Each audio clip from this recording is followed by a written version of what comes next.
kalau kita mau ngubah Indonesia jadi negara serikat, negara ini harus bubar. Ya, bukan satu lembaganya doang yang bubar, tapi senegara.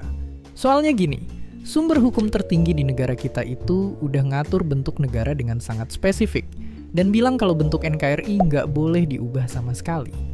Jadi, kalau tiba-tiba semua pejabat Indonesia mutusin buat ngubah bentuk negara, gak cuma 1 atau 2 peraturan yang harus diubah, tapi semua peraturan kita.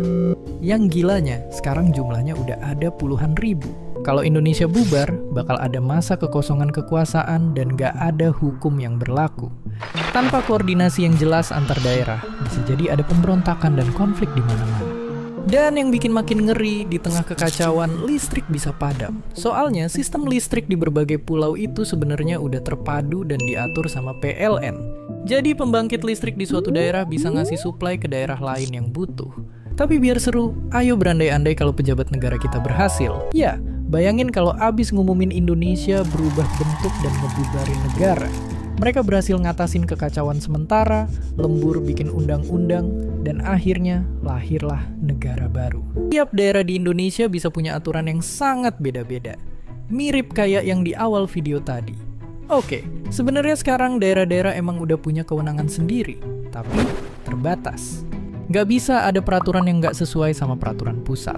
Dalam negara serikat, peraturan per daerah bisa beda total sama negara. Ya, perbedaan terbesar sistem kesatuan sama serikat adalah sumber kekuasaannya. Dalam negara kesatuan, kekuasaan tertinggi ada di pemerintah pusat. Pemerintah daerah cuma ngejalanin sebagian kewenangan yang dikasih. Sedangkan di negara serikat, setiap daerah punya kekuasaan sendiri. Tapi mereka ngasih kewenangan buat pemerintah pusat ngurusin hal-hal tertentu. Misalnya soal pertahanan negara atau urusan luar negeri. Tapi ngomong-ngomong pemerintah serikat, mungkin banyak dari kalian yang udah tahu kalau Indonesia juga pernah jadi negara serikat. Ya, setelah proklamasi kita bukannya dapat pengakuan dari mantan penjajah kita. Mereka malah nyoba ngejajah ulang. Pertempuran demi pertempuran terjadi berulang kali sampai akhirnya Indonesia dan Belanda duduk bareng di meja bundar. Hasilnya, Belanda ngakuin kemerdekaan kita dan ngebentuk Republik Indonesia Serikat. Tapi ibarat udang di balik batu, sebenarnya Belanda nyetujuin bentuk negara kayak gini biar lebih gampang mecah belah bangsa yang baru bersatu.